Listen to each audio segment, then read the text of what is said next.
නමෝ තස්ස භගවතු අරහතෝ සම්මා සම්බුද්දස්ස නමෝ තස්ස භගවතු අරහතෝ සම්මා සම්බුද්දස්ස නමෝ තස්ස භගවතු අරහතෝ සම්මා සම්බුද්දස්ස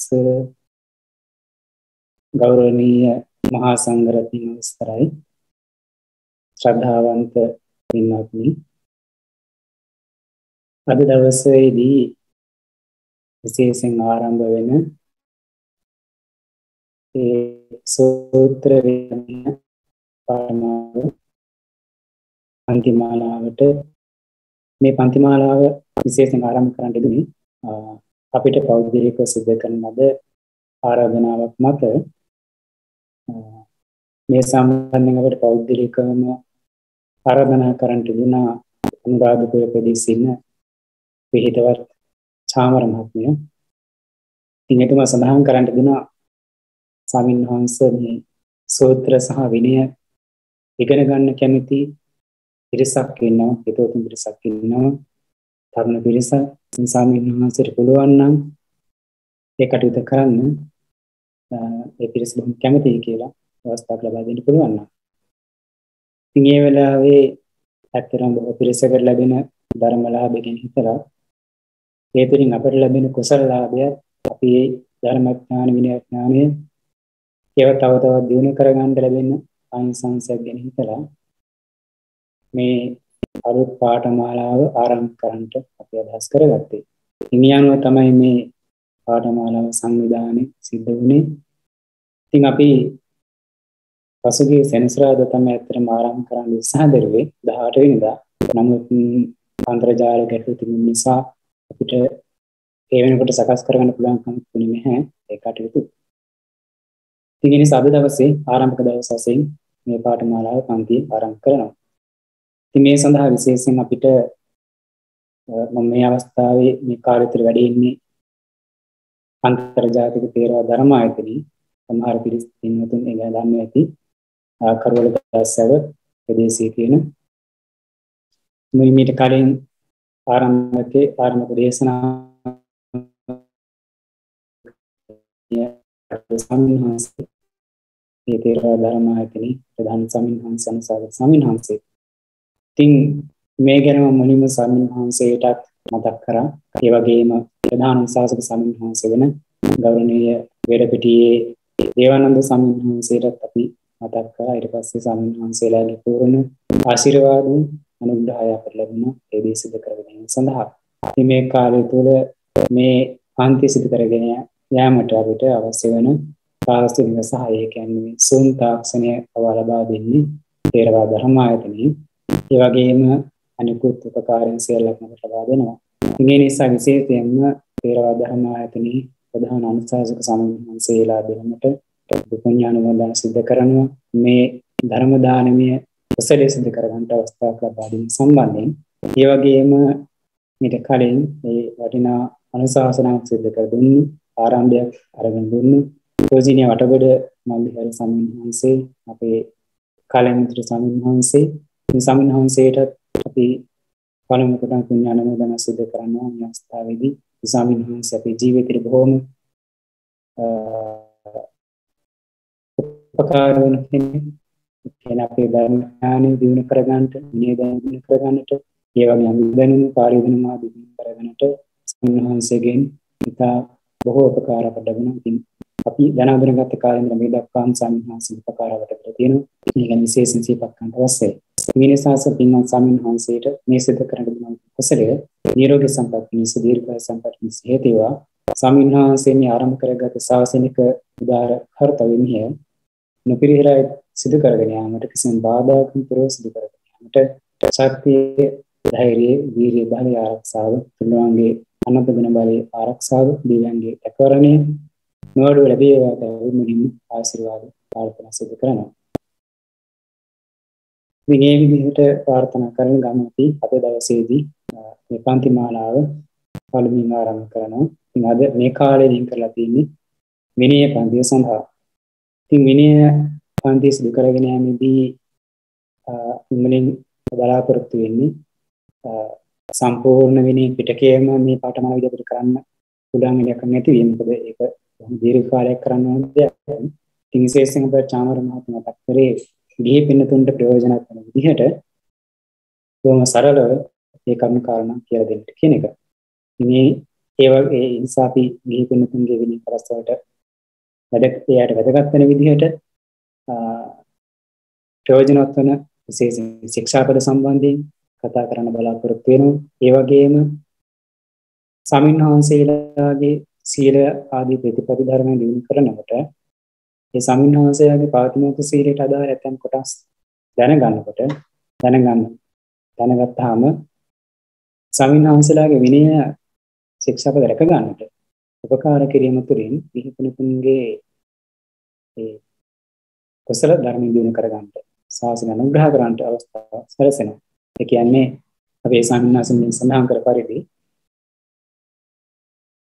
සමින්වහන්සේලාගේ තියෙන ප්‍රාථමිකයේ ශික්ෂාපද පිළිබඳව ඒ සමින්වහන්සේලා සීලය කොයි වගේද කියලා පාසික නැත්නම් විහිපුණුතුන් දැනගත්තාම ඒ සමින්වහන්සේලා කියන සීලයට උපකාර කරන්න පුළුවන්. මේ සම්මාසලා මේ වගේ ශික්ෂාවක් ආරක්ෂා කරන මේ වගේ ප්‍රතිපදාවක නිරත වෙන්නේ. ඉතින් මේ ගැන දැනගත්තාම තමයි ඒකට නිවැරදි උපකාර කරන්න පුළුවන් වෙන්නේ. ඒ සම්මාසය සීලය රැක ගන්නට උදව් උපකාර තමන්ට උතුම් කුසලයක් සම්පාදනය වෙනවා වගේම තමන්ගේ නිවන් මාර්ගයට උපකාරය වෙනවා. ඒ වගේම තමයි මත ජීවිතවලදී උතුම් ආකාරයට සීලාදී ප්‍රතිපත්ති ධර්මයන් දියුණු කර ගන්නට පවා ඒක මහඟු පිනක් වෙනවා, කුසල ධර්මයක් වෙනවා. ඒ නිසා මේ පාඨමාලාවේදී මේ සමින්වහන්සේලාගේ ප්‍රාථමික සීලයට අදාළ ඇතැම් කොටස් අපි සාකච්ඡා කරනවා. ඉස්හි පිනුතුන් වශයෙන් දැනගත යුතු කොටස් වශයෙන්.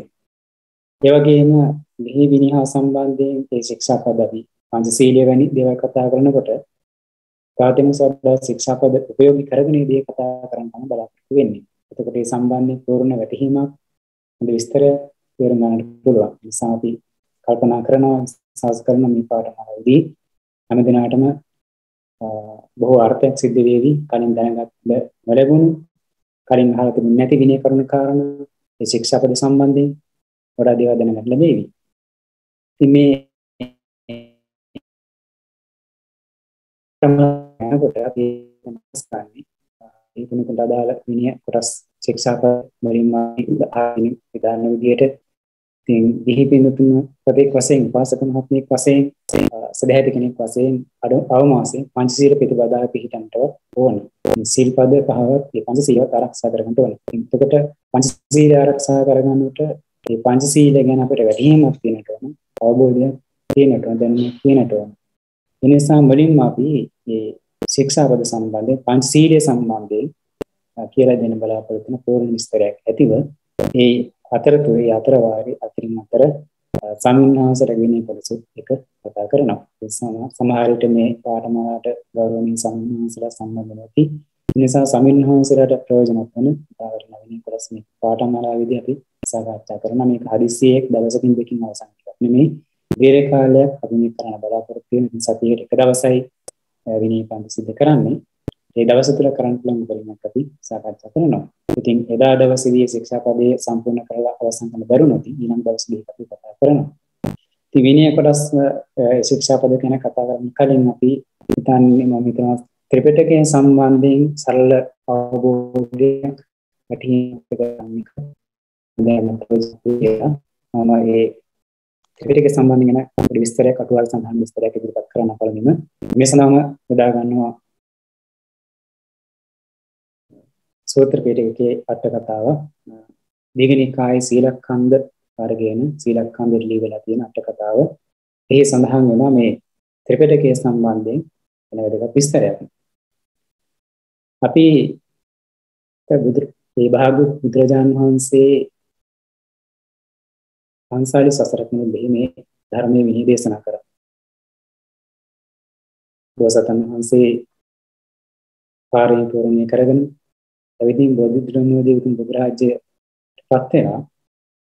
එදන් පටන් උන්වහන්සේ අවුරුදු 45ක් මුළුල්ලේ ඒ ශාසනික සේවය සිදු කරා බුද්ධ රාජ්‍යය පැවැත්වුවා. ඒ කාලය තුල භාග්‍යවතුන් වහන්සේ දේශනා කරන්නට තිබුණු සූත්‍ර විනය අභිධර්මයේ කියන කොටස් ඒකරාශී කරලා භාගතුන් වහන්සේගේ පරිනිර්වාණයෙන් අනතුරුව මහා ආකාශ මහරහතන් වහන්සේගේ මූලිකත්වයෙන් පරිම ධර්ම සංගම සිද්ධ කරලා ඒ 544 මුලින්ම දේශනා කොට අදාළ ධර්මයන් කොටස් සංගායනා කරා.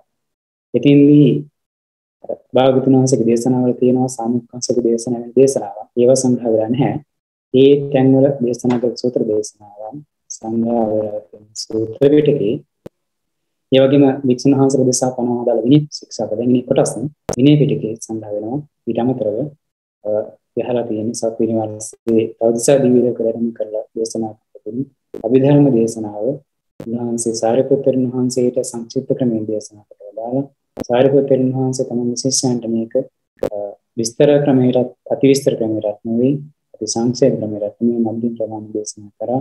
මේ අභිධර්ම පිටකයේ සංග්‍රහ වුණා. මේ විදිහට පළවෙනි ධර්ම සංග්‍රහයේදී මේ සූත්‍ර විනය අභිධර්ම වශයෙන් පිටකාන්තරයකට කොටස් තුනකට මේවා සංග්‍රහ කරලා තියෙනවා. ඉතින් පිටක වශයෙන් ගත්තොත් ඒ විදිහට සූත්‍ර පිටකය, විනය පිටකය, අභිධර්ම පිටකය කොටස් තුනක් සංග්‍රහ කරලා තියෙන ධර්ම සංග්‍රහක පරිමහංසලා පරිම ධර්ම සංග්‍රහයේදී ඊළඟට මේ පිටක ගත්තාම යා මේ විදිහට අර්ථ දක්වලා තියෙනවා. විනය පිටකය කියන එක හඳුන්වන්නේ දේශනා වශයෙන් ගත්තොත් එහෙම පානා දේශනා වලට. ඒ කියන්නේ බුදුරජාණන් වහන්සේ වික්ෂුන් වහන්සේලා කරපු නීති රීති අනකිරී මේ විදිහට කලියුතු මේ විදිහට නොකලියුතු කියලා කරනවාද මේ හැනවීම අතුරත් වෙලා තියෙන්නේ විනය පිටකේ. ඒ නිසා මේ විනය පිටකයේ අනකිරී බහුල ඉඳලා මේ විනය පිටකය පානා දේශනා කර තමයි අර්ථ දක්වලා තියෙන්නේ.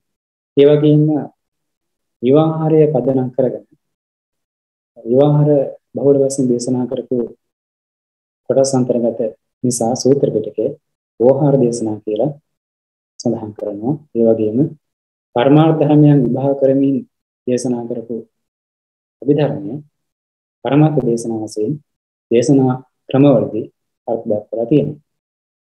මේ කොටස අපි සඳහන් කරන්නේ අමතර දෙන්නක් වශයෙන් කරගන්නට. ඊළඟට ගත්තොත් එහෙම මේ ත්‍රිපිටකයම ශාසන වශයෙන් බෙදලා දැක්වීම ආකාරයක් තියෙනවා අටුවාවේ. ඉතින් එතනදී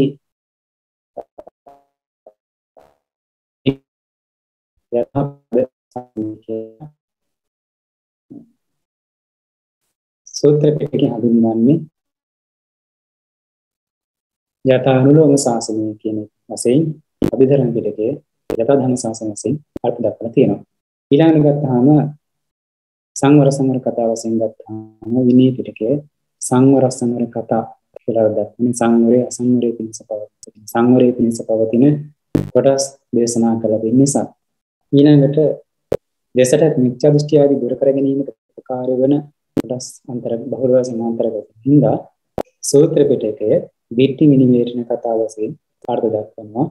ඒ වගේම නාම රූප ආදී පරිච්ඡේද කරලා දැනගන්නට නැත්නම් මේ පරමාර්ථ ධර්මයන් වෙනින් වශයෙන් දැනගන්නට දේශනා කරන නිසා නාම පරිච්ඡේද ඥාන ආදී ඇති කර ගන්නට උපකාරී වන නිසා අභිධර්ම පිටකයේ නාම රූප පරිච්ඡේද කතා කියලා අර්ථ දක්වලා තියෙනවා.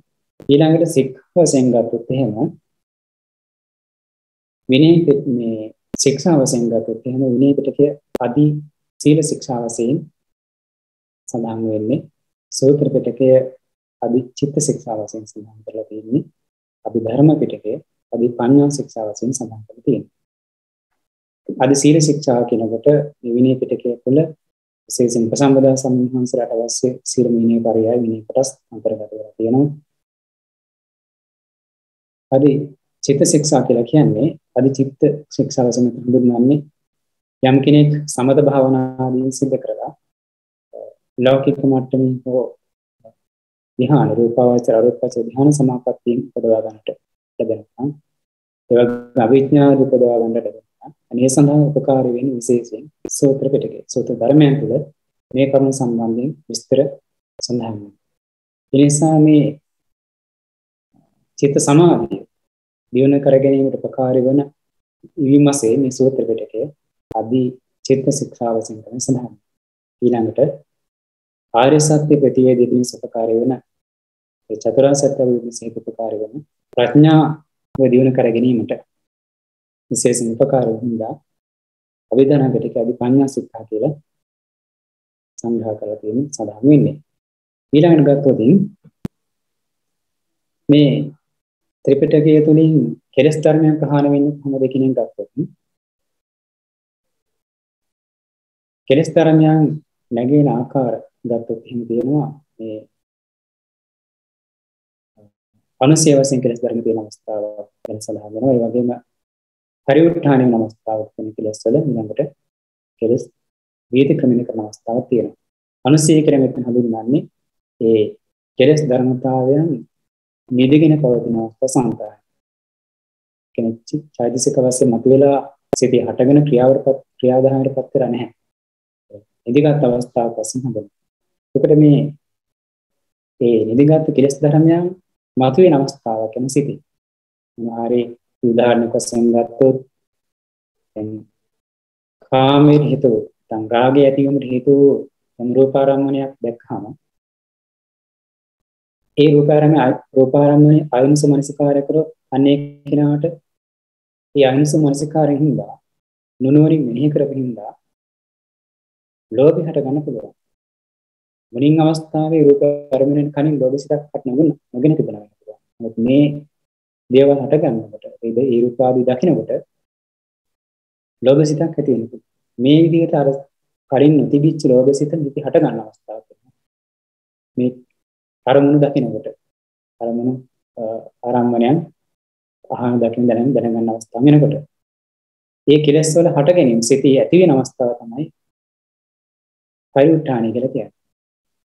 සමහර අවස්ථාවක මේ හිතේ හටගත්ත කෙලෙස් ටිකින් ටික වැඩි වෙලා ඒක යටපත් කරන බැරි මට්ටමකට ආවම කයින් වචනින් ඒවා ක්‍රියා කරන පතරපත් වෙනවා.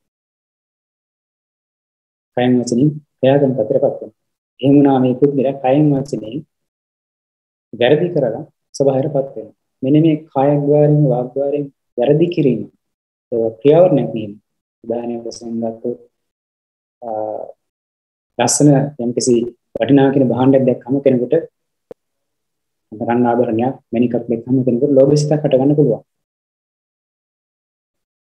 ඒ ලෝභ සිත වැඩි වෙලා ඒ කෙනාට හිතෙන්නේ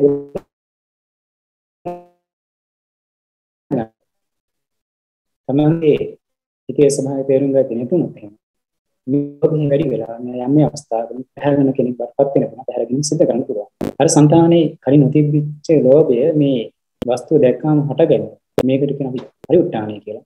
ඒක වැඩි වෙලා කෙලෙස්ය තීරණ පාලනය කරන්න බැරුණොත් මේ ලෝභය වැඩි වෙලා මේක සර්කම් කරනවා. ඒ සඳහා තමයි කායද්්වාරයේ හෝ වාග්ද්වාරයේ කියන මේ ద్వාරයන් භාවිත කරලා මේ වස්තුව තියෙන දෙන්න පැහැර ගන්න. මෙන්න මේ සොරකම කිරීමට කියනවා අපි ඒක වීතික්‍රමණය කරනවා කියලා. වැරදි සිද්ධ කරනවා. ඒතර වීතික්‍රමණය කියන්නේ සිද්ධ වෙන්නේ කායද්්වාරයේ හෝ වාග්ද්වාරයේ. මනෝද්්වාරයේ අනුසාරයෙන් සිද්ධ වෙන්නේ නැහැ. සිත මුල් වෙනවා ධර්මතාවය. කායද්්වාරයේ වාග්ද්වාරයේ මුල තමයි වීතික්‍රමණය සිද්ධ වෙන්නේ. ඒකට මෙන්න මේ කියන වීතික්‍රමණය කියන එක නවත්තන තමයි බුදුරජාණන් වහන්සේ මේ ශික්ෂාපද පනවලා තියෙන්නේ. සීලය පනවලා නැත්නම් විනය පිටකය පනවලා තියෙන්නේ. එතකොට විනය පිටකයෙන් සිද්ධ කරන්නේ මෙන්න මේ වීතික්‍රමණය කියන අවස්ථාව නතර කරලා දාන එක. වීතික්‍රමණය ප්‍රහාණය සිද්ධ කරන එක. වීතික්‍රමණය ප්‍රහාණය තමයි විනය පිටකයෙන් සිද්ධ කරන්නේ. සූත්‍ර පිටකයෙන් කරන්නේ මේ සූත්‍ර ධර්මයන් අධ්‍යයනය කරලා ඒවා අනුමිත තමන්ගේ ජීවිතය හැඩගස්සා ගන්නකොට අර කෙලෙස් ධර්මයන් හිතේ හටගන්න එක පාලනය කරගන්න පුළුවන්. ඒ සමත භාවනාවෙන් සිද්ධ කරලා කෙලෙස් ධර්මයන් හටගන්න එක පාලනය කරගන්න පුළුවන්, යටපත් කරගන්න පුළුවන්. මේ සඳහා උපකාර වෙන්නේ සූත්‍ර පිටකය. එහෙම කෙලෙස් ධර්මයන් සිතේ හට නොගන්න ලෙස පවත්වා ගන්නවට කියනවා පරිඋත්ථානය. ඒ පරිඋත්ථාන කියලා සර ගැනීම පරිඋත්ථාන පහණය කෙනෙක්. පරිඋත්ථාන වෙන එක නවත්ත ගන්න. ඒ සඳහා උපකාර වෙන්නේ සූත්‍ර පිටක නිසා සූත්‍ර පිටකේ පරිඋත්ථාන පහණය සිදු කරන බවට දැක්වේ.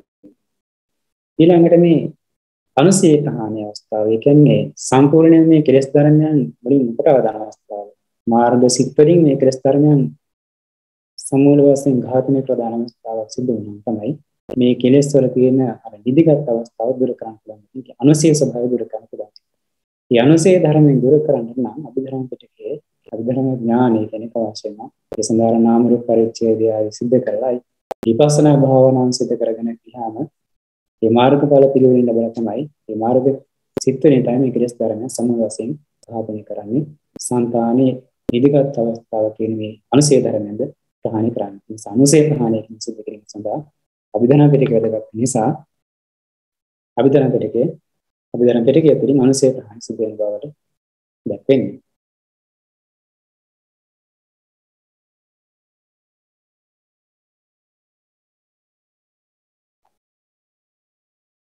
ඒ වගේම තව ආකාරයක් ගත්තොත් එහෙම කෙලෙස් ධර්මයන් తాවකාලික යටපත් කර ගැනීමට කියන පදංග පහණි කියලා. ඒ කියන්නේ මේ නමුත් සම්පූර්ණ දුර වෙලා නැහැ. తాවකාලික කෙලෙස් ධර්ම යටපත් වෙනවා. කියන්නේ මේ සීලිය හැකීම තුළින් බුදුරජාණන් වහන්සේ ශික්ෂාපද පරිමෙන් සිද්ධ කළා තියෙන්නේ මේ කෙලෙස් ධර්මයන් පදංග ප්‍රහාණය සිද්ධ කරනවා. ඒ කියන්නේ తాවකාලික යටපත් වෙන දැන් මේ ශික්ෂාපදයේ තමර මේ කතාව විදිහට ගත්තොත් සරකම් කිරීම වැළකීම නම් වූ ශික්ෂාපදයේ පනවලා තිබ්බා. මේ සීල ආරක්ෂා කරන කෙනා අර සරකම කියන කෙලෙස් වරද සිදු නොකර ආරක්ෂා කරනවා. ඒ සරකම කිරීම සඳහා තමයි හිතේ අකුසල සිතක් හටගත්තා නම් සරසිතක් හටගත්තා. මේ සිත යටපත් කරගන්න. කුසලයක් සිහිපත් කරලා කුසල සිතිවිල්ල උපදවාගෙන සරකමට විරුද්ධ වූ චේතනාවන් භාවනාවක් ආදී සිද්ධ කරලා ඒ සරසිත යටපත් කරගන්නවා. මේ සරසිත යටපත් වීම සිද්ධ වෙන తాවකාලික. මේ සීලය තුළින් తాවකාලික කෙලෙස් යටපත් කිරීම සිද්ධ කරනවා. ඒක තදංග පහණි කියලා. සීලය තුළින් තදංග වශයෙන් කෙලෙස් ධර්ම ප්‍රහාණය කිරීම සිද්ධ කරනවා. සීලය තුළින් තොර කෙලෙස් ධර්ම තදංග වශයෙන් ප්‍රහාණය සිද්ධ කරනවා. සූත්‍ර අධ්‍යයනය කරන කෙනා සූත්‍ර පිටකය තුළින් සමත භාවනාවන් තම විශේෂ සූත්‍ර පිටකය දක්වලා තියෙනවා. ඒකට මේ සමත භාවනාව සිද්ධ කිරීම තුළින් කෙලෙස් ධර්මයන් බොහෝ කාලයකට සංතානෙ හට නොගන්න පරිදි නතර ප්‍රදාන යටපත් කර දාන්න පුළුවන්. මේ ධ්‍යාන සිත උපදාත කෙනාගේ සිද්ධ වෙන්නේ මේ කෙලෙස් ධර්මයන් බොහෝ කාලයකට මත මොන විදිහට යටපත් වෙනවා. මේ අවස්ථාවල කියන විස්කම්බන ප්‍රහාණය කියලා. විස්කම්බන වශයෙන් කෙලෙස් ප්‍රහාණය කරනවා. ඉතින් මේ ධ්‍යාන සමාධි උපදාත කෙනෙක් ධ්‍යාන පිළිහින්නතු කලවරේ කරපින්න බ්‍රහ්ම ලෝක කරායන බ්‍රහ්ම ලෝක කියනවා. බ්‍රහ්ම ලෝකෙන්නේ කෙලෙස් ධර්මයන්. මේ ගැන පිළිතුරු හරි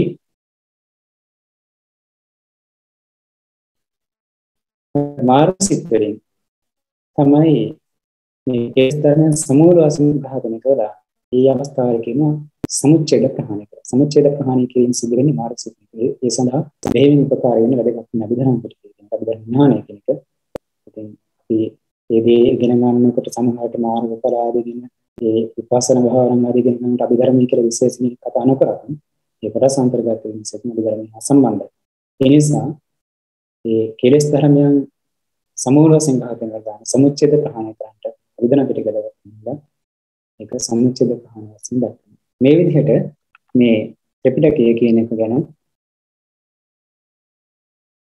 අටකට මේ ආකාරයේ විවරණයක් දක්වලා තියෙනවා. මේක කර්ම සඳහන් කරේ අතිරේක දැනුමක් පිණිස මේ ත්‍රිපිටකය පිළිබඳ සරල දැනුමක් අවබෝධයක් ඇති කරගන්න සඳහා. ඊළඟට අපි මේ කාලය තුළ කතා කරන්නේ අභිධර්මයේ විනය පිටකය විනය කොටස් ගැන. නිසා ශික්ෂාපද ගැන අපි කතා කරන්න කලින් මම අදහස් කරනවා දල වශයෙන් විනය පිටක පිළිබඳව සරල අවබෝධයක් ඇති කරගන්න කියන එක.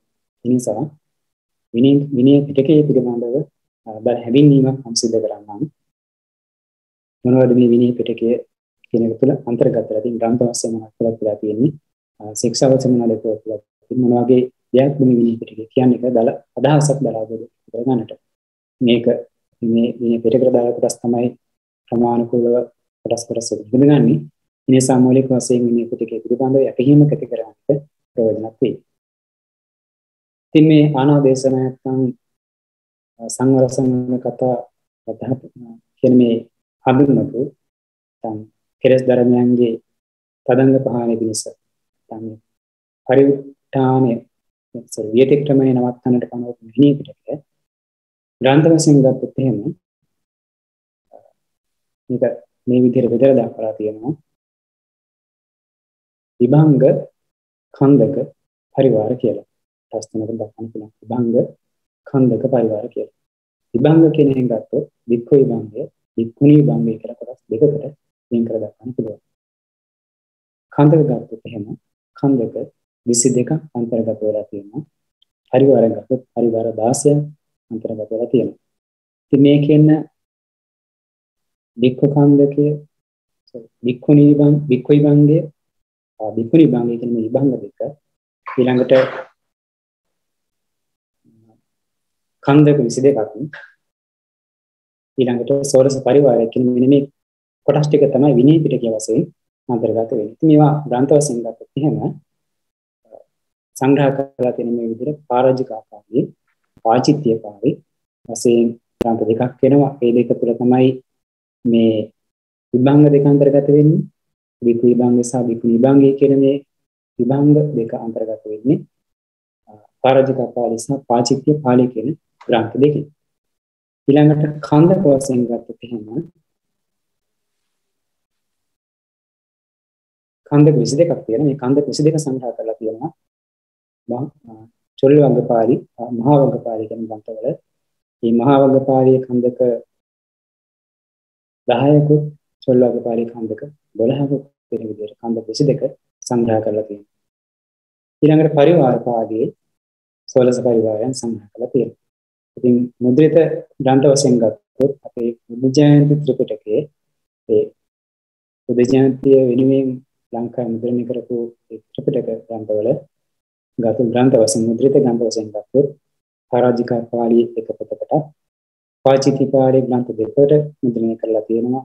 බික්ඛු විභංගයට භික්ෂුන් වහන්සේලාට අවශ්‍ය ශික්ෂාපද සංග්‍රහ කරපු කොටස බික්ඛු විභංගය වශයෙන් වික්ෂුණීන් වහන්සේලාට අවශ්‍ය කරපු වික්ෂුණීන් වහන්සේලා දේශනා කරපු ශික්ෂාපද සංග්‍රහ කරපු ග්‍රන්ථය බික්ඛු විභංගය වශයෙන් පාචිති පාළි කොටස් දෙකකට සංග්‍රහ කරලා තියෙනවා. කොටස් දෙකකට මුද්‍රණය කරලා තියෙනවා. ඊළඟට ඛණ්ඩකවල ගත්තම මේ ඛණ්ඩක 22 සංග්‍රහ කරලා තියෙන්නේ මහා වග්ගපාළි හා චොල්ල වග්ගපාළි වශයෙන්. මේක මහා වග්ගපාළි ග්‍රන්ථ දෙකකටත් චොල්ල වග්ගපාළි ග්‍රන්ථ දෙකකටත් මුද්‍රණය කරලා තියෙනවා. පරිවාර පාළි ගත්තම පරිවාර පාළියත් ග්‍රන්ථ දෙකක් වශයෙන් මුද්‍රණය කරලා තියෙනවා. පරිවාර පාළි දෙක කියලා. මේ විදිහට තමයි මේ විනය පිටකයේ ග්‍රන්ථ ටික සඳහන් වෙන්නේ. ඒ ඊළඟට මේ වගේ අන්තර්ගත වෙන ශික්ෂාපද මොන වගේ සැලැස්මක්ද මේකේ තියෙන කියලා ගත්තොත් එහෙම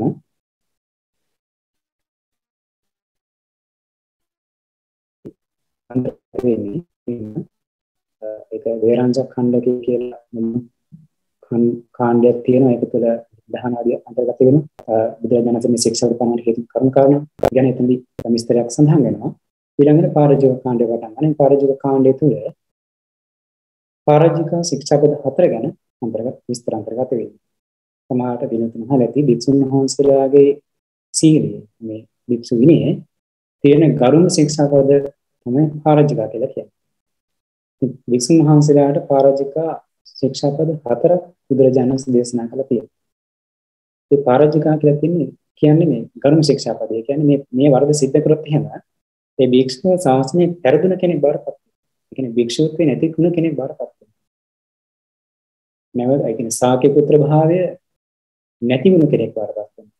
නැවත උහුට මේ ශාසනය පිළිටක් කරගන්න බෑ භික්ෂුවක් වශයෙන්. ඉතින් මේ භික්ෂුත්වේ නැති වෙනවා. භික්ෂුත්ව හරියට අර උපමාවකින් කියනවා නම් හිසසින් පුරුෂයෙක් වගේ වෙනවා. ඒ කියන්නේ හිස සිඳු පුරුෂයෙක්ගේ මනුස්සයෙක්ගේ හිස සිඳුත් එහෙම නැවත ජීවත් වෙන්න පුළුවන් කමක් නැත්තේ. තව උපමාවක් කිව්වොත් එහෙම මුදුන්සුන් තල්පකක් වගේ කියලා කියන තල් ගහක කරට සිඳලා දැම්මොත් මුදුන සිඳලා දැම්මොත් එහෙම ඒ තල් ගහ නැවත වැඩිම සිද්ධ වෙනවා. එතින් මේක මැරෙලා.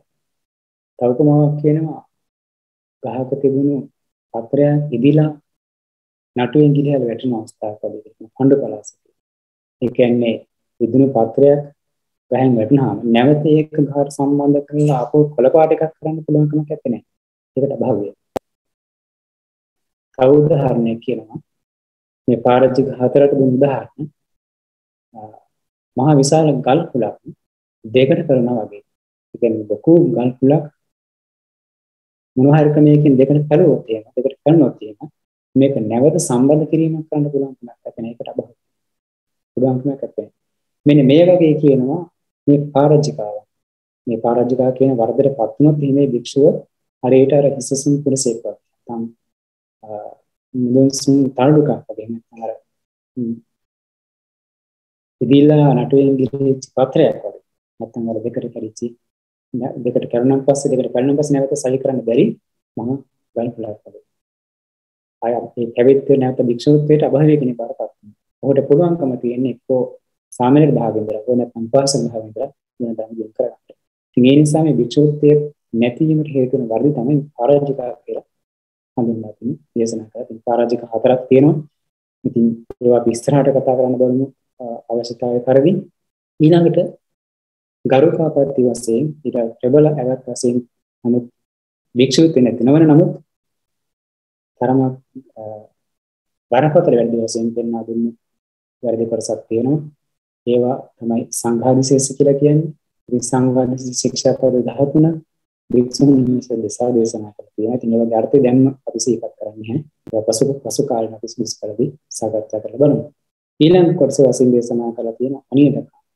මේ අනිත්‍ය ශික්ෂා පද දෙකක් ඊළඟට දේශනා කරලා තියෙනවා නිසිංග පචිත කාණ්ඩයේදී නිසිංග පචිති කියලා ශික්ෂා පද 30ක්. ඒ ශික්ෂා පද 30 10 ගුණ තුනකට වෙන් කරලා තියෙනවා. සිවුරු සම්බන්ධයෙන් වැඩිපුර එකතු කරනවා අපි ශික්ෂා පද එකතු කරලා චීවර කන්දකයේ වශයෙන් මේ චීවර වර්ගයේ වශයෙන් ඊළඟට මේ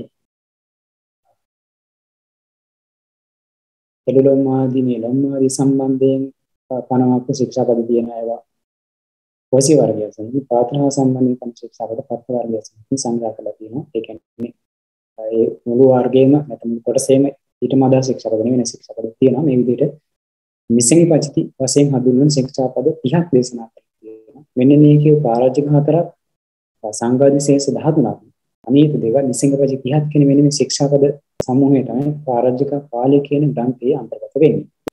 දලසකස්ම ඉදිරිපත් කළේ ඉතින් මේ වගේ අර්ථයන් මේ විස්තර අපි ඉදිරි කාලෙදී කතා කරන්න බලමු ප්‍රයෝජනවත් වෙන පරිදි.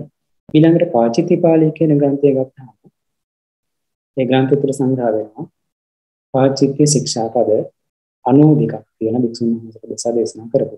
ඒ පාචිත්‍ය ශික්ෂා පද 92 වර්ග 9ක් යටතේ සංග්‍රහ කරලා තියෙනවා.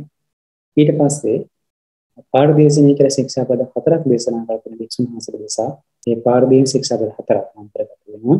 ඊළඟට සීකියා ශික්ෂා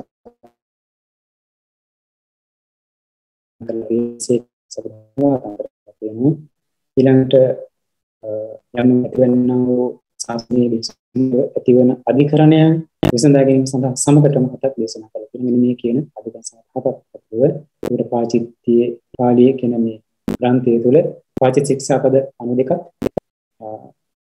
පාරදේශනීය ශික්ෂා පද 4ක් ඊළඟට සේකිය 75ක් අධිකරණ හතක් කියන මෙන්න මේ කොටස් ටික තමයි අන්තර්ගත කරලා තියෙන්නේ. මෙන්න මේ කිය පාරාජික පාළිය කොටසකින් පාචිත්‍ය පාළිය මේ ශික්ෂා පද කොටස එකතුව තමයි වික්ඛු විභංගය කියන සංග්‍රහ වෙන්නේ. ඒ කියන්නේ උපසම්පදා සම්මාන්සේලා විසින් රැකිය යුතු ශික්ෂා පද සමූහය. එතන ශික්ෂා පද වශයෙන් ගත්තොත් ශික්ෂා පද 220 නාරකීය අධිකරණ සහ හතත් එක්ක 227ක් අන්තර්ගත වෙනවා. මේ මම ඉදිරිපත් කරේ දල අදහසක් විනය පිටකයේ කියන කොටස සම්බන්ධයෙන්. ඉතින් මේ කියපු භික්ෂු විභංගයට අවශ්‍ය භික්ෂු විභංගයේ සමහර ශික්ෂා පදක් මේ පාඨමාලාවේදී කතා කරන සාකච්ඡා කරනවා. ඊළඟට භික්ෂුණී විභංගයේ කොටස් ටික අන්තර්ගත වෙනවා. මේකෙදී භික්ෂුණීන් උදෙසා පාරාජික ශික්ෂා පද 8ක් දේශනා කරලා තියෙන පනවලා තියෙනවා. සංඝාදිශේෂ ශික්ෂා පද 17ක් පනවලා තියෙනවා. මේ විදිහට භික්ෂුණී විභංගයේ කොටස් දේශනා කරලා තියෙනවා. ඔක්කොම 366ක් ශික්ෂා පදයන් අන්තර්ගත වෙනවා. ඊළඟට කන්දක වශයෙන් ගත්තාම ඒ කන්දකවල තමයි වික්ෂුන් වහන්සේලාගේ ඇවතුම් පැවතුම් සම්බන්ධයෙන් අනික් සියලුම කොටස් සම්බන්ධයෙන් දේශනා කරලා තියෙනවා. ඒවා කන්ද 22ක් තියෙන උදාහරණ වශයෙන් කිව්වොත් කීයක් නම් කරොත් මහා කන්දකේ, පොස්තක් කන්දකේ, පොද්දකවත් කන්දකේ, බේසජ්ජ කන්දකේ, පවර්ණ කන්දකේ, සමතක් කන්දකේ, සේනාසන කන්දකේ, වස්තුකණයි කන්දකේ මේ ආදී සිත් කන්දක සම්බන්ධ. මේ කන්දක කියලා මේ කොටස් කරලා තියෙන ඒ කොටස් වලට අදාළ සිවුරු සම්බන්ධයෙන් පනවපු සිවුරු පිළිබඳව දේශනා කරපු ඒ සියලුම කොටස් චීවර කන්දකයේ ඇතුළත් කරලා තියෙනවා. උපෝසත කර්මය හා සම්බන්ධයෙන් අවශ්‍ය කර උපෝසත කන්දක. ඊළඟට පවාරණය හා සම්බන්ධයෙන් පනබදර සවර්ණක් කන්දක මේ විදිහට ඒවා කන්දක වශයෙන් බෙදලා තියෙනවා. ඉතින් භික්ෂුන් වහන්සේලාගේ පැවැත්මට අවශ්‍ය හැම කොටසක්ම බුදුරජාණන් වහන්සේ මේ විනය තුල දේශනා කරලා තියෙන මේ පිටකේ. උදාහරණයක් වශයෙන් ගත්තොත් එහෙම සිවුරක් සකසා කරන්නේ කොහොමද? සිවුරු රෙදි කෑලි ගාගෙන සිවුරක් මහගෙන පඳපවාගෙන මේක සකස් කරගන්න කොහොමද කියන මේ හැම පියවරක්ම භාගතුන් වහන්සේ ඉතාම කරුණාවෙන් දේශනා කළා තියෙනවා. ඊළඟට යම් ලෙඩක් ඇතිවෙනොත් එහෙම ඒ රෝගය සඳහා කොහොමද පිළියම් සිද්ධ කරගන්නේ කියන පිළිබඳව දේශනා කරලා තියෙනවා. ඊළඟට ගත්තොත් දැන් අවත සේනාසන සකස් කරනවා. මේ සේනාසනයක් කොහොමද සකස් කරගන්නේ? වැසිකිළියක් සකස් කරන්නේ කොහොමද? මේ සකස් කරන මොනවද පිළිපැදිය? මේ ආදී හැම කොටසක්ම බුදුරජාණන් වහන්සේ විසින් ඉතාම මනාව පැහැදිලිව නිරවුල්ව දේශනා කරලා තියෙනවා. මේ නිසා මේ විනය පිටකය කියන්නේ හරියට මහා සාගර වගේ එකක්. වික්ෂුන්ගේ පැවැත්ම දේශනා කරන වික්ෂුන් වහන්සේලාගේ නිවැරදි වික්ෂුත් නිවැරදි පවත්වාගෙන වාසය කරන හැම කොටසක්ම භාගතුන් වහන්සේ මනාව දේශනා කරලා තියෙනවා. මේ වගේ ඒතරතුන් කොටස අපි මේ පාඨමාලාවේ ප්‍රමාණිකව සාකච්ඡා කරන්න බලමු. මම මේ මනින් මතක් කරේ විනය පිටකයේ පිළිබඳව දරල සාකච්ඡාත්මක දල අදහසක් ඇති කර ගන්නට.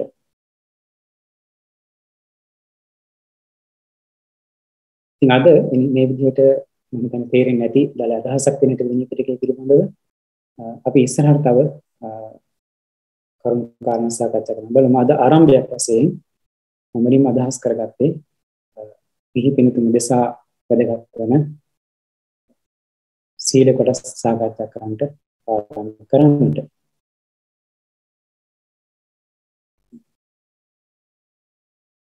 මේ පාඨමාලා කරේ නැනකොට මම මුලින්ම පිණුතුන්ලාගේ අදහස් දරගන්නත් කැමතියි මේ අපි කොහොමද කරගෙන යන්නේ සම්බන්ධයෙන්.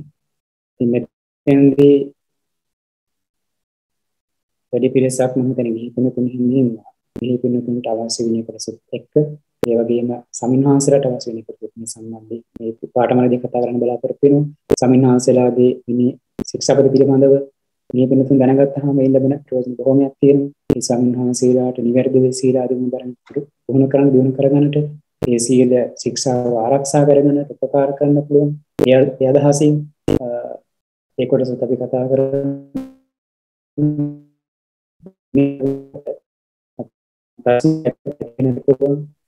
මේ ප්‍රශ්න කරු ඉදිරිපත් කරන්න අපි අවස්ථාවක් සලසා දෙනවා.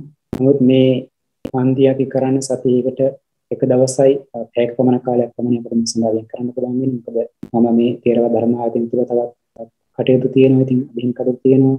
ඉතින් ඒව කරගන්න තවර කාලය අවශ්‍ය නිසා ඊට වඩා වැඩි කාලයක් අපිට විදාන ටිකක් අපහසුතාවක් තියෙනවා. ඒ නිසා සතියකට දවසක මේ සෙනසුරාදා දවසේ 9 සහ 10 වෙනි වෙලාව තුළ විනය කොටස් ටික කතා කරන්න බලාපොරොත්තු. ඉතින් යම් ගැටලු කාරණා ඇති වුණොත් එහෙම අපි එදා දවසේදී සාකච්ඡා කරන බලාපොරොත්තු කොටස කලින් ඉවර කරගත්තොත් ඒ වෙලාවෙම අපට අවස්ථාව දෙන්න පුළුවන්. එහෙම නැතුනොත් එහෙම ඒ යම් ගැටලුවක් ඇති වුණොත් ඔයාලට පුළුවන් මේ පාඩම සම්බන්ධ වෙනකොට පොතක් පෑනක් ළඟ තියාගන්න. ඒ මම විස්තර කරන කොටසේ යම් ගැටලුවක් ඇති වුණොත් ඒ වෙලාවේ ඒ ප්‍රශ්නේ ගැටලුව සඳහන් කරගන්න. ඊට පස්සේ පුළුවන් මේ ගැටලුව ඉදිරිපත් කිරීම සඳහා WhatsApp වල වෙනම ගෲප් එකක් සකස් කරලා තියෙනවා චානල් මහත්මයා. ඉතින් ඒකට ඉදිරිපත් කරන්න පුළුවන්. අපි ඒ ගැටලුව බලලා ඊළඟ දවසේදී ඒකට ඒ ගැටලුව සාකච්ඡා කරන්න ගමන් කොටස් ටික වල කියලා දෙන්න පුළුවන්. ඉතින් මේ විදිහට අපි ඔය ඇත්තන්ට ඇති වෙන ගැටලු වලට පිළිතුරු දීම සිදු කරනවා. ඉතින් අපේ උපරිම ශක්ති ප්‍රමාණයෙන් හැම දිනකටම පිරිසුදු විනය දැනුම විනය සම්බන්ධ පිළිතුරු අවබෝධයක් ඒ තමයි සීලය පිළිබඳව හොඳ අවබෝධයක් ඇති කරගන්නේ. ඇති කර දෙන්නට අපි උත්සාහ කරන කැපීම දරනවා. ඒ නිසා අපි සිදු කරන කැපීමෙන් උපරිම ඵල ප්‍රයෝජන මේ පින්තුන් මේ හැම දිනම ලබා ගන්නවා කියලා මම සිහිපත් කරනවා. ඉතින් මේ සඳහා විසර කැපීම සිදු කරන්න ඕන කර්ම කාරණා සොයන්නට අවශ්‍යයි. ඊට පස්සේ යා පිළිවෙල සකස් කරලා සටහන් සකස් කරන්න අවශ්‍ය වෙනවා. ඉතින් ඒ නිසා මේ සඳහා විසර කැපීම සිදු කරන දවසක සතියේට පැයක් වුණත් මේ වෙනින් අපි වෙනම කාලයක මේ දේවල් පිළිවෙල සකස් කර ගැනීම සිදු කරන්න අවශ්‍ය වෙනවා. මොනවද උගන්වන්නේ ඊට පස්සේ ඒවට අවශ්‍ය සටහන් සකස් කිරීම ආදී සිදු කරන්න. ඒ නිසා අපි කැපීමක් සම්බන්ධ සිදු කරන නිසා අපි බලාපොරොත්තු වෙන හැමදෙනාම ඒ අපේ කැපවීමෙන් වලින් ප්‍රයෝජනයක් ලබා ගන්නේවි. ඒ ඊටම ගෞරවයෙන් ශ්‍රද්ධාවෙන් යුක්තව ධර්ම ගෞරවය ඉතිරි තියාගෙන විනය ගෞරවය ඉතිරි තියාගෙන මේ උගන්වන දේවල් කියලා දේවල් උදාහරණය කරන අවබෝධ කරගන්න කියලා. ඉතින් ප්‍රශ්නයක් ඇතුළත් තියෙන අර විදිහට ඉදිරිපත් කරන්න හැමදෙනාම කාර්මික වේත්තා කියලා සිහිපත් කරනවා. ඉතින් මුලින්ම අපි අද දවසේදී මම කතා කරන්න බලාපොරොත්තු වෙනවා පංචශීලය සම්බන්ධයෙන්. ඉතින් මේ පෙනුතුන් වශයෙන් අපි ආමාසයෙන් හැමදෙනාම පංචශීල ප්‍රතිපදාව තුළවත් පිළිටන්ට ඕනේ. ඒ නිසා පංචශීල රකින්නකොට රකින්න නම් මේ පංචශීල පිළිබඳව ශික්ෂාපද පිළිබඳව අපි වැටහීමක් ඇති කරගන්න ඕනේ. ශික්ෂාපද පිළිබඳව හොඳ වැටහීමක් නැතුව අවබෝධයක් නැතුව අපිට පුළුවන් වෙන්නේ නැහැ සීලේ නිවැරදි රකින්න. ඒ උදාහරණයක් කිව්වොත් එහෙම මේ විදිහේ ධර්ම සංග්‍රහයෙන් මම සඳහන් කරලා තියෙනවා අට කතාව සඳහන් යෝ ගවන්න විචානාති නසවරක්කති ගෝවන් ඒමං සීලං අජානන්තෝ කිංසවරක්කේ සංවරක්කය. මේ කියන්නේ උපමාවක් අනුසාරයෙන් පෙන්වා දෙනවා. දැන් අපි උදාහරණයක් වශයෙන් ගත්තොත් මේ ගාතන් කියෙන්නේ ගවයෝ රකින්න කෙනෙක් නැත්නම් ගවයෝ අයිතිකාරයෙක්.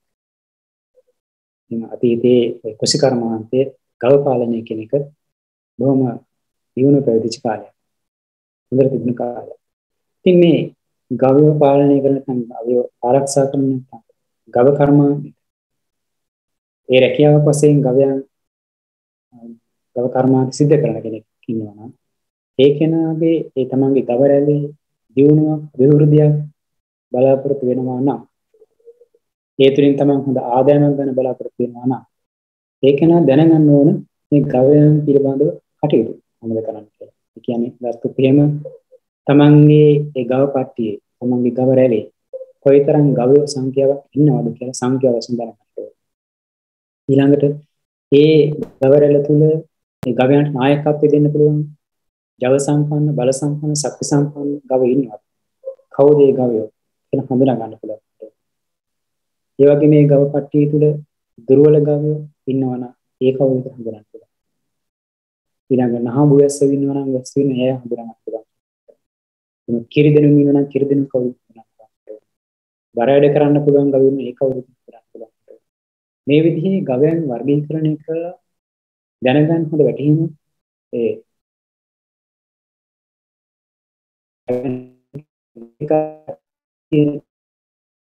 වගේ මේ ගවයන්ට ඇති වෙන රෝගාදී ලෙඩ රෝග තියෙනවා. ඒ ලෙඩ රෝග මොනවද? ඒවට බෙහෙත් කරන්නේ කොහොමද? මේ ගවයන්ට පීඩා කරන මැස්ස වගේ දවන දුම් කරන්නේ කොහොමද? මේ ආදී දේවල් දැනගන්න ඕනේ. ඊළඟට තව ගත්තොත් මේ ගවයන්ට සුදුසු ආහාර පිණිස සුදුසු තුන බිම් කොහෙද තියෙන්නේ? ඒ තුන බිම් තියෙන තැන් ගෝචර තැන් දැනගන්න ඕනේ. ඒ ඇයට අවශ්‍ය වතුර තැන් පරිභෝග තැන් ඕන තැන් තියෙන්නේ කොහෙද කියලා ඒවා දැනගන්නට අවශ්‍ය වෙනවා.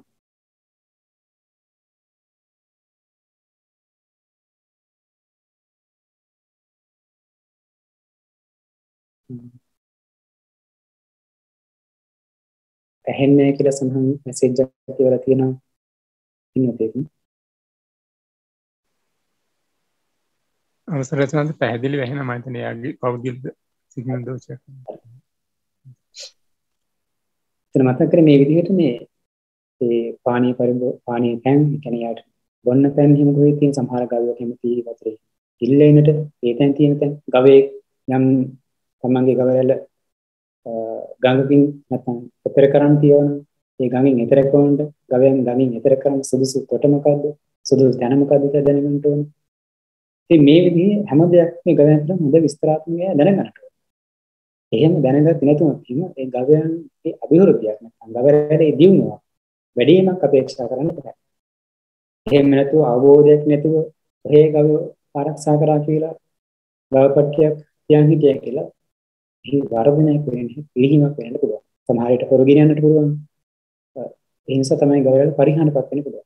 ඒ නිසා මේ විදිහට ගවයන් පිළිබඳ ගවයන් රකින්න කෙනෙක් නම් මේ ගවරාල ගැන හොඳ වැටහීමක් තියෙන්න ඕන කිව්වා. ඒ වගේ කියනවා සිල් රකින්න නම් මේ සීලයන් පිළිබඳව මොකද ශික්ෂාපද පිළිබඳව වැටහීමක් තියෙන්න ඕන. ඒ සීලය පිළිබඳව ඒ ශික්ෂාපද පිළිබඳව පූර්ණ අවබෝධයක් තියෙන්න ඕන. මොකක්ද මේ ශික්ෂාපදේ මොකක්ද කියලා තියෙන්නේ. මේ කොහොමද මේ මොන විදිහට හැදෙන්නේ කෙනෙකුට මේ වරදටපත් වෙන්නේ. ඉතින් ශික්ෂාපදයක් කඩන්න නැතුව ඒ නොකරන විදිහට අපි සීලවත් කොහොම ජීවිතය ගත කරන්නේ? මේ සීලය කොහොමද ආරක්ෂා කරන්නේ? මේක කැඩෙන ක්‍රම මොනවද?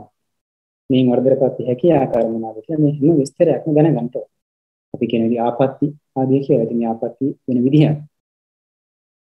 මොන විදිහේ සිත් වලින් මේ වර්ධනපත් වෙන්නේ?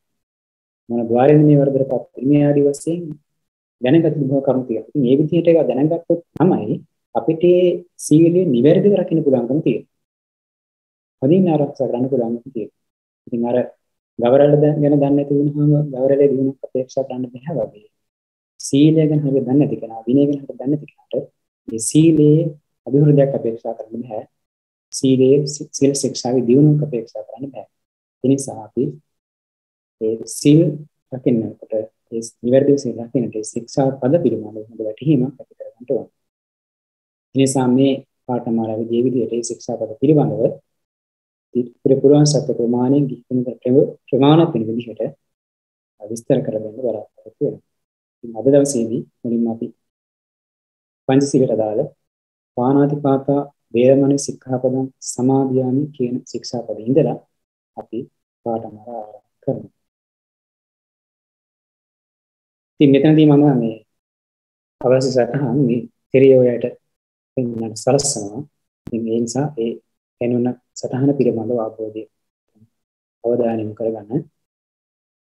අවශ්‍ය කොටස් අපි සටහන් කරලා තියෙන කොටස් ඉදිරිපත් කරනවා. අපි හැමෝම දන්නවා සිල්පද පහක් තියෙනවා. ඒ තමයි සරලව ගත්තොත් එහෙම පළවෙනි එකෙන් කියන්නේ ප්‍රාණඝාතයෙන් වැළකීම කියන ශික්ෂාපදේ. දෙවෙනි එකෙන් කියන්නේ අභින්නාදන කියන සොරකමින් වැළකීම කියන ශික්ෂාපදේ. තුන්වෙනි එකෙන් කියන්නේ කාමී වර්ධ හැසිරීම වැළකීම කියන ශික්ෂාපදේ. හතරවෙනි එකෙන් කියන්නේ බොරු කියන වැළකීම ශික්ෂාපදේ. පස්වෙනි එකෙන් කියන්නේ අපි සොරා වේරේ නැත්නම් මත්බවට ප්‍රමාද හේතු වන මිරින් වැළකීම කියන කාරණා. මේක තමයි පංචශීලය. ඉතින් පංචශීල රකින්න හැකලා මේ පංචශීලෙන් ආරක්ෂා කරපු කෙනෙකුට ඊට වඩා වැඩියෙන් පුළුවන් තව උසස් සීලයන් වශයෙන් දස සීලය ආදී ආරක්ෂා කරන්න. ඉතින් ඒව ගැන අපි ඉස්සරහට කතා කරනවා. ඉතින් පංචශීලයෙන් පළවෙනි ශික්ෂාපද ගත්තාම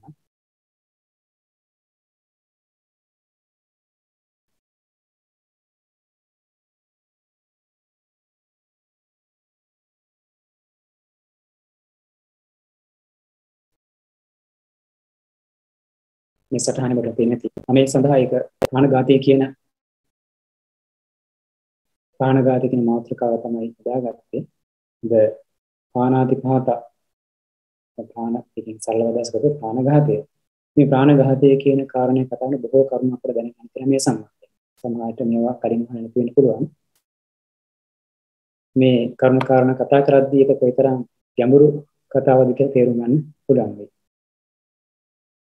අපි මේ පංචශීල හැම ශික්ෂාපදයකම තියෙන පදයක් තමයි වේරමණී සික්ඛාපදං සමාදියාමි කියන්නේ මේ කොටස.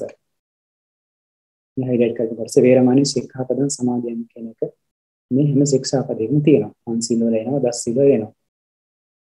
ඉතින් මේක හැම ශික්ෂාපදෙකම සාධාරණ එකක්. මේකේ අර්ථය, මේ කියන කොටසේ අර්ථය මොකක්ද කියලා අපි මුලින් බලමු. මේකෙදී ව්‍යංජනසේ කියන ව්‍යාකරණ රූපගත අදහස මොකද්ද? මේකේ අර්ථ වශයෙන් අදහස මොකක්ද කියලා ආකාර දෙකකින් අට කතාවේ සඳහන් කරන මේ සඳහන් වේදාගත්තේ සූත්‍ර පිටකයේ කුද්දක නිකායේ කුද්දක පාඨවල සඳහන් වෙනවා මේ දස සීල පිළිබඳව. ඒවා විස්තර කරලා එහි දස සීල පිළිබඳ විස්තර සඳහනක් වෙනවා කුද්දක පාඨ අට කතාවේ. මේ අට කතාවේ දැක්වෙන පරිදි තමයි මම මේ කරුණු විස්තර කරන්නේ. එතකොට මේ කරුණු විස්තර කරලා අපි අට කතාව උපයෝග කරගන්නවා පෙර ධර්මයේ ත්‍රිපිටක පාළිය උපයෝගී කරගන්න. වේරමණී කියන පදේ අර්ථයක් වල තියෙන්නේ වෛරය දුරු කරනුයි, වෛරය අත්හරි දුරු කරයි, ගෙවීම කරයි, අභාවයට පමුණයි කියන අර්ථය.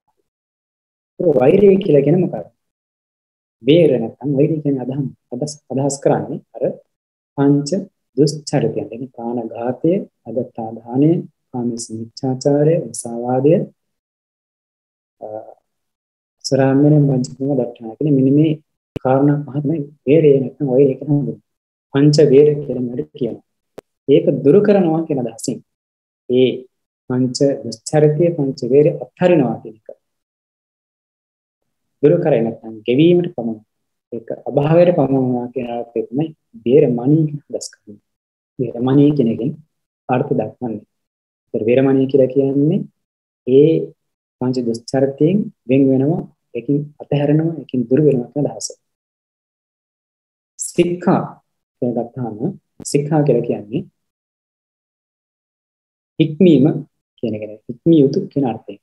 ඒකට ඒ වරද නොකර හික්මනවා කියන අදහස තමයි සික්ඛා කියන එක අදහස් කරන්නේ. පදං කියන එකට අදහස දීලා තියෙන අර්ථ දක්වා තියෙන්නේ මේ කරනකොට පැමිණෙනුයි කියන අර්ථය. ඒ කියන්නේ මේ සික්ඛාව කරනකොටගෙන මේක පැමිණෙනවා. මේක තමයි මේ වරද නිදීමෙන් වරද ආනගතයෙන් වෙන්වීමට පැමිණෙනවා කියන අදහසින් පදං කියන්නේ. සික්ඛා පදං කියලා මේ පද දෙකම එකට කරලා ගත්තාම සික්ඛාය පදං. ඒ කියන්නේ එනම් ඉක්මීමට කාරණේ වුණේ අදහස. ඉක්මීමට කාරණේ වෙන නිසා. ඉක්මීම සඳහා එළඹෙන උපාය මාර්ගික අර්ථයෙන්. එහෙම නැත්නම් ඒකට මූලය, නිස්ත්‍රය, ප්‍රතිෂ්ඨාව කියන අදහසින් තමයි සික්ඛා පදං කියන එක දැක්වෙන්නේ. ඒකට පංච දුස්චරිතයෙන් වෙන්වීමට නැත්නම් ඒයින් දුර වෙලා ඉක්මීමට කාරණේ අදහසින්. ඉක්මීම සඳහා එළඹෙන උපාය මාර්ගය වශයෙන් සික්ඛා පදං කියලා කියනවා. වේරමණී සික්ඛාපදං කියන පද තුනම ගත්තාම අර්ථය කියන්නේ වේරමණී ඒව සික්ඛාපදං. කියන්නේ වෙන්වීමම, ඒ කියන්නේ අර වරදෙන් වෙන්වීමම ශික්ෂාපදයේ උනින්ද කියන වේරමණී සික්ඛාපදං කියලා. මේ ව්‍යාකරණ වශයෙන් ව්‍යංජන වශයෙන් අර්ථ දෙන විදිහ. මිය මතක් කරන්නේ අර මේ පිළිබඳ අපි විස්තරාත්මක කතා කරන්න අවශ්‍ය නිසා මේක අමතකුණා කියලා ගැටලුවක් නැහැ. ශික්ෂාපදයේ පිළිබඳ දැනුමක් අවශ්‍ය වෙන්නේ. නමුත් අපි මේ පිළිබඳ අර්ථය හොඳින් තේරුම් ගන්න නිසා මේ කර්ම කාරණා සිහිපත් කරන්නේ. සමාධියම කියනකොට සමාධියම කියලා කියන්නේ මනාකොට අල්ලා ගන්න කියන අර්ථය. කියන්නේ ඒක ඉක්මන් නැතිව මේ ඉක්මන දහසින් සිදුර ඇති නොවනසේ, පුල්ල ඇති නොවනසේ අල්ලා ගන්නවා තමයි සමාධියම කියලා කියන්නේ. ඒකට පැමිණ වාසය කරනවා. දැන් මේ සිදුර ඇති නොවනසේ, පුල්ල ඇති නොවනසේ කියලා කියන්නේ දැන් මේක දැක් වෙනවා. දැන් අපි පන්සිල් පද පහක් ගත්තොත් එහෙම සමහර කෙනෙක් මේ සීලේ පද සීල සමාදන් වෙලා ආරක්ෂා වෙනකොට සමහර කෙනෙක්ගේ මුල් ශික්ෂා පදේ කැඩෙන්න පුළුවන්. ඒ මුල් ශික්ෂා පදේ කඩන්න පුළුවන්. සමහර කෙනෙක් මැද ශික්ෂා පදේ කඩන්න කියන්නේ අනිත් ඒවාට නිකන් කෙනෙක්. සමහර කෙනෙක් එකක් කර එකක් වෙන්න පුළුවන්. මේ විදිහට ඒ කෙනාගේ කෙලෙස් මට්ටම් සබඳ මේ ශික්ෂා පද කැඩීමක් වෙන්න පුළුවන්, බාධාපත් වෙන්න පුළුවන්.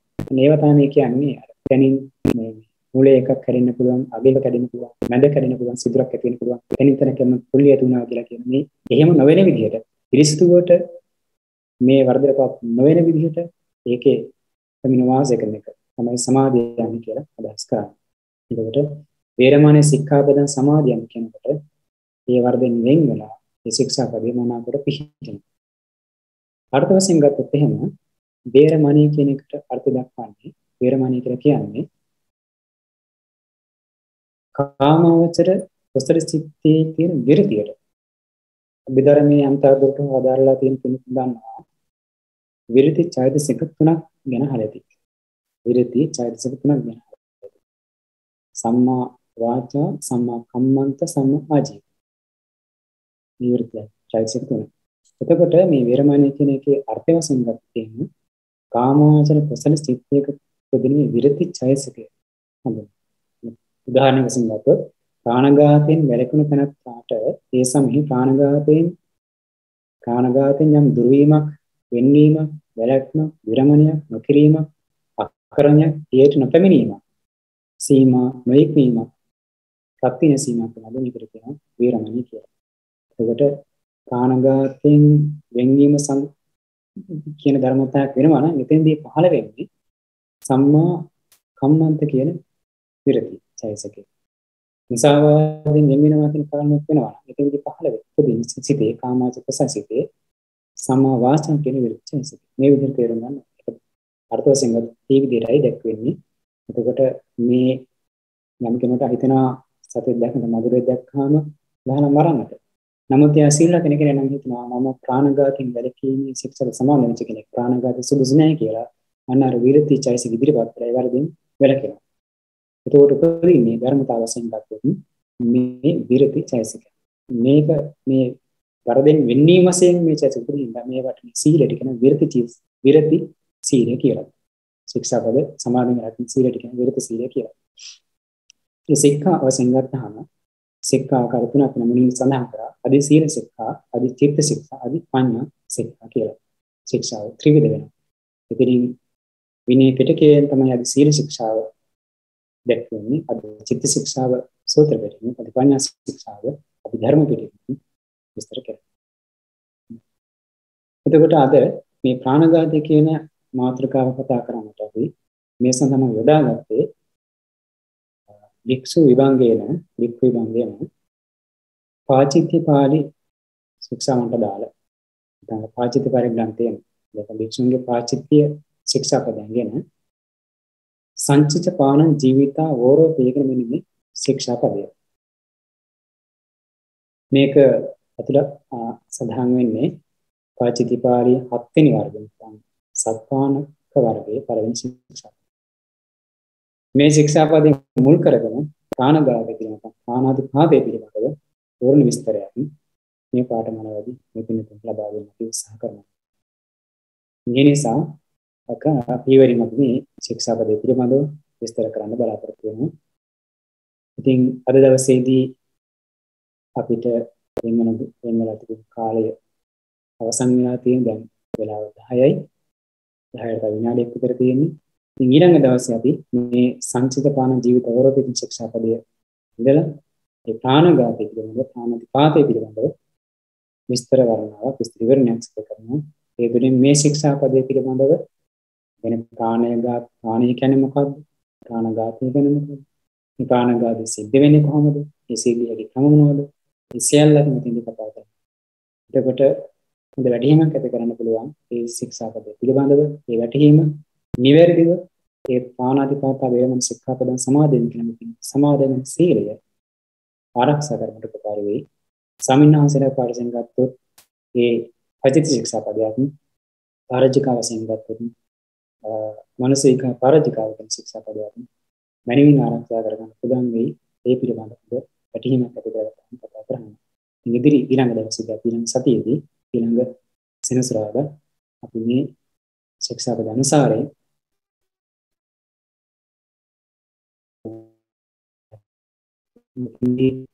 මේ ශික්ෂාපදය ගත්තාම මේක පාචිත්‍ය පාළියේ මම මේ කරන ස්තරය සම්පූර්ණ වශයෙන් නැහැ. මම මෙතනදී මේ ශික්ෂාපදය ප්‍රයෝගික කරගෙන ඒ වගේම පාරජික පාළියේන මනස විග්‍රහ පාරජිකාව එන කොටසත් ඇතුළත් කරලා තමයි මේ විස්තරය සිදු කරන්නේ. ඒ නිසා මේ ගැන හොඳ වැටහීමක් කෙනෙකුට දැනගන්න ලැබෙවි. ඉතින් අද දවසේදී අපි පාඨමාලාව අන්ති අවසන් කරනවා. ඊළඟ සතියේ මේ සම්බන්ධ වෙන්නේ එතකොට මේ පිළිබඳ කරුණු කාණ්ඩයක් පුරාම විනාඩි මතක් කරන්න ඕන. මේක පියවර සිද්ධ කරන පාඨමාලාවක් ඉගෙනීමක් හින්දා සම්බන්ධයෙන් පින්නකින් කඩ නොකර පාඨමාලා සම්බන්ධ උත්සාහ කරන සජීවී පාඨමාලාවට අර අතරින් පතර සම්බන්ධනොත් යම් දවසක ඉන්න බැරුණොත් එහෙම ඊළඟ දවසේ කරපු කොටස ගැන අවබෝධය නැතිනම් අර ඉදිරියේ කරන කොටස් නැත්නම් අද දවසේ ආව නැති කෙනෙකුට ඊළඟ සතියේ කරන කොටස ගැන නොතේරෙන්න පුළුවන්. ඒකට අර අතනහැර පාඩම සම්බන්ධ වෙන්නේ හැමදෙම නිසා එහෙම තමයි අපි කරන කැපවීමනොත් ප්‍රයෝජනයට ගන්න පුළුවන් තියෙන්නේ. මේ අයටත් මේ විනය පිළිබඳව පිළිසිදු වැටහීමක් ඇති කරගන්න පුළුවන්. ඒ නිසා යම් කිසි කරුණක් හින්දා ඉතින් රටේ යම් පරිබෝධ ගැටලු තියෙනවා, විදුලි අර්බුද තියෙනවා. ඒ නිසා සමහර අවස්ථාවල පන්දි තියෙන කාලය තුල ඇතැම් ප්‍රදේශවල ඉන්න අයට සජීවී පන්දි සම්බන්ධව වැඩි වෙන්න පුළුවන් විදුලි කප්පාදුවාදී නිසා. මෙවැනි ගැටලුවක් આવොත් එහෙම මේ රෙකෝඩින් එක අපි YouTube නාලිකාවේ ධම්මචේතන නාලිකාවේ පළ කරනවා. මේ නිසා ඊළඟ සතියේ කලින් දැන් මේ සතියේ පැමිණෙන්න හැකියාව කෙනෙක් ඉන්නවා නම් ඒක අහලා දැනගෙන ඒ කියන්නේ පොඩි එකපාරක් දෙපාරක් ඇහුවාම ඒ කර්ම කා කරන්න පුළුවන් වෙයි. ඒ කාරණා ඇසුවාම එයින් එතන ගැටලුව සඳහන් කරගෙන ඊළඟ පාඩේ සම්බන්ධ පුළුවන්. ඊළඟ දවසේ සම්බන්ධ බැරි කෙනෙකුට ඒ විදිහට අනිවාර්යයෙන්ම ඒ ඉදිරි පන්තිරෙන්න කලින් ඒ කොටස අහලා ඒ ගැන වැටහීමක් ඇති කරගන්නට ප්‍රයෝජනක් වෙනවා. එහෙම නැත්නම් පාඨමාලාවේ අඛණ්ඩ භාවය කැඩෙනවා. එහෙනම් තර උගන්වන දේ ගැන හොඳ වැටහීමක් ඇති වෙනවා. නිසා ඒ ගැනත් සිහිය තබා ගන්න. ප්‍රශ්නයක් තියෙනවා නම් ප්‍රශ්න ගැටලු තියෙනවා නම් මේ ගැටලු ඉදිරිපත් කරන්න ගොඩක් එකක් තියෙනවා. කරුණාකරලා ඉදිරිපත් කරන්න. ඒකට අපි බලලා මේ සුදුසු ගැටලු තෝරගෙන ඉදිරිපත් කරනවා. සමහරට සීලම් ගැටලු වලට අපිට පිළිතුරු දෙන්න බැරි වෙන්න පුළුවන් කාලය අනුව වඩා ප්‍රයෝජනවත් වෙන ගැටලු තෝරගෙන ඒවා අපි निराකරණය කරන්න පිළිතුරු දෙන්න පටන් බලාපොරොත්තු වෙනවා මේ උගන්වන කාලය තුළදී. හොඳයි එහෙනම් අපි අද දවසේදී පන්තිය සමාප්ත කරනවා. ඉතින් සම්බන්ධ හැම දිනකටම මේ පාඨමාලාව තුළින් පිරිසුදු විනය දැනුමක් ඇති කරගන්න ලැබෙවි. මේ නිසා ඒ විනය ගෞරවය ධර්ම ගෞරවය තියාගෙන මුදිනා පාඨමාලාව සම්බන්ධ වෙන්න. ඉතින් ඒ සඳහා අපිට මේ අන්තර්ජාතික ධර්මායතනයේ තුමද සහායක් සිද්ධ වෙනවා. සම්මිත ප්‍රකාශ කරසනවා. ඉතින් මේ ධර්මායතනයට අපි විශේෂ නිස්තර සිද්ධ කරනවා. ඒ කටයුතු සම්බන්ධව අපට සහාය සම්බන්ධයෙන්. දැන් අද මේ අවස්ථාවේ මේ කාලය තුළ අපි මේ විනය කොටස් සාකච්ඡා කරමු. සම්පාදනය කරලා කුසලයන් අපි සිර දිනාටම ඉදිරි කාලෙදී මේ සීලයන් වලින් ආරක්ෂා කරගෙන සමදිග්ගසන භාවනා කරගෙන ප්‍රාර්ථනා කරන දෙවියන්ගෙන් දෝතනි විනය සනිසීම පිණිස හේතු වේවා කියලා මම ප්‍රාර්ථනා කරගනිමු. මේ කුසලය තින් අනුමෝදන් කරන සිව දෙවියන්ට අනුමෝදන් වෙත්වා. දියෝකින් අනුමෝදන් කරන ශාසනය අසර 5000ක් වගේ පරිපාලක ආරක්ෂා කරලා දියෝදින සිනසත්වා කියලා උපින් අනුමෝදන් කරන සියලු දෙනාටම මේ කුසල ඒකාන්ත නිවන් කුසලයට මම ප්‍රාර්ථනා කරගන්න මේ විදිහට ගාථාවන් කියලා. හිමිනා පුඤ්ඤ කම්මේන නාමේ කාල සමාගම සතං සමාගම හෝතු යාව නිපාන පත්‍ය. හිමිනා පුඤ්ඤ කම්මේන නාමේ කාල සමාගම සතං සමාගම හෝතු යාව නිපාන පත්‍ය. හිමිනා පුඤ්ඤ කම්මේන නාමේ කාල සමාගම සතං සමාගම හෝතු යාව නිපාන පත්‍ය. කායන වාචා චිත්තේන සමාදේන මාතං අච්ඡයං කාමේ භන්තේ භෝරි පුඤ්ඤ කතාලක. කායන වාචා චිත්තේන සමාදේන මාතං අච්ඡයං කාමේ ධම්ම සංවිත්තතා පාලික. කායන වාචා චිත්තේන සමාදේන මාතං අච්ඡයං කාමේ සංඝ පුඤ්ඤ ක්ඛේතවන්තේ. සාදු සාදු සාදු ආකාසට්ඨා චුම්මට්ඨා දේවානාගා පුඤ්ඤං තං චරණ ලක්ඛන්ති සම්බුද්ධ ශාසනං. ආකාසට්ඨා චුම්මට්ඨා දේවානාගා පුඤ්ඤං තං